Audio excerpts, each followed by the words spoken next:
खौफनाक साया। आशपुरा विस्तार में रहने वाली धरा शर्मा की अभी नई नई शादी हुई थी। शादी के 2-4 दिन बाद ही पति दिलीप को ऑफिस के काम से 1 हफ्ते के लिए दुबई जाना पड़ा। धरा अपने अनुभव के बारे में बताती हैं कि एक रात जब वह अपने कमरे में अकेली सोई हुई थी, तभी अचानक उनका टीवी चलना शुरू हो गया, जिससे वह चौंक गई। उन्होंने तुरंत उठकर टीवी बंद कर दिया और फिर से सोने की कोशिश करने लगी। थोड़ी देर बाद उन्हें महसूस हुआ कि उनकी बगल में बिस्तर पर कोई लेटा हुआ है। टीवी की अपने आप चलना और फिर किसी की मौजूदगी का एहसास होना घर में अकेली लेटी महिला को डरा देने के लिए काफी था। धरा जिस करवट लेटी थी, उसी करवट लेटी रहीं। उन्हें समझ नहीं आ रहा था कि करें तो क्या करें। खुद को समझाने के लिए उन्होंने सोचा कि शायद ये उनका वहम होगा, लेकिन थोड़ी देर बाद उन्हें फिर से वही अनुभव हुआ कि जैसे बिस्तर का गद्दा दब रहा हो और बगल में लेटकर कोई करवट बदल रहा हो। इस एहसास से धरा के तो रोंगटे खड़े हो गए। वह समझ नहीं पा रही थी कि यह सब हो क्या रहा है। बहुत हिम्मत जुटाकर वो बिस्तर से उठी और पीछे पलटकर देखा। वहां कोई नहीं था, लेकिन जब उनकी नजर गद्दे पर पड़ी तो धरा का दिल दहल गया। गद्दा नीचे की ओर दबा हुआ था और ऐसा दिख रहा था जैसे उस पर कोई इंसान लेटा हुआ है। अब वह चिल्लाना चाहती थी, पर खौफ और डर के मारे उनके हलक से आवाज तक नहीं निकली। दिल की धड़कन बहुत तेज हो चली थी। घबराहट में धरा ने तकिया उठाकर उस जगह पर फेंका जहां गद्दा दबा हुआ था।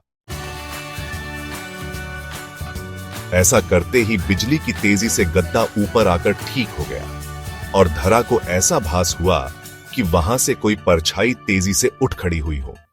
इसके बाद करीब 30 मिनट तक कोई हलचल नहीं हुई। तब धरा में थोड़ी बहुत हिम्मत बंधी और उसने पास पड़े मोबाइल से बगल के कमरे में सो रही अपनी सासू मां को फोन किया। उनकी सास तुरंत दौड़कर धरा के कमरे में आ गई और पूछने लगी कि क्या हुआ। अभी धरा कुछ बोले उसके पहले उसे फिर से ऐसा कुछ दिख गया जिसे देखकर उसके होश उड़ गए।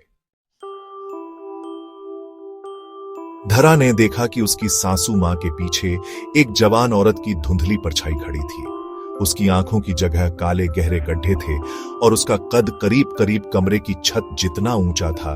यह भयानक नजारा देखकर धरा वहीं बेहोश हो गई और उसी रात उन्हें अस्पताल में दाखिल करना पड़ा। डॉक्टर ने कहा कि डर के मारे उन्हें लो ब्लड प्रेशर की शिकायत हो चुकी है। धरा के ससुराल वाले वह मकान छोड़ने को राजी नहीं है, इसलिए धरा आज भी अपने मायके रहती है। क्या था इस भुतहा घटना के पीछे का कारण? धरा के पति दिलीप की पहले भी एक शादी हो चुकी थी और उसके ऊपर दहेज की लालच में पहली पत्नी को जहर देकर मारने का मुकदमा भी चल रहा था। बदनामी के कारण दिलीप अपनी मां के साथ एक नए घर में आकर रहने लगा था, जबकि उसके पिता अभी भी पुराने घर की देखभाल कर रहे थे। धरा के परिवार वालों को शादी से पहले यह बात पता नहीं चल पाई, लेकिन इस भुतहा घटना के बाद जब धरा ने दिलीप को आपबीती सुनाई तो उसने पहली पत्नी का राज खोला। हालांकि उसका कहना था कि पत्नी को उसने जहर नहीं दिया था, बल्कि उसने खुद ही जहर खाकर जान ली थी। अदालत में अभी भी यह मामला लटका हुआ है।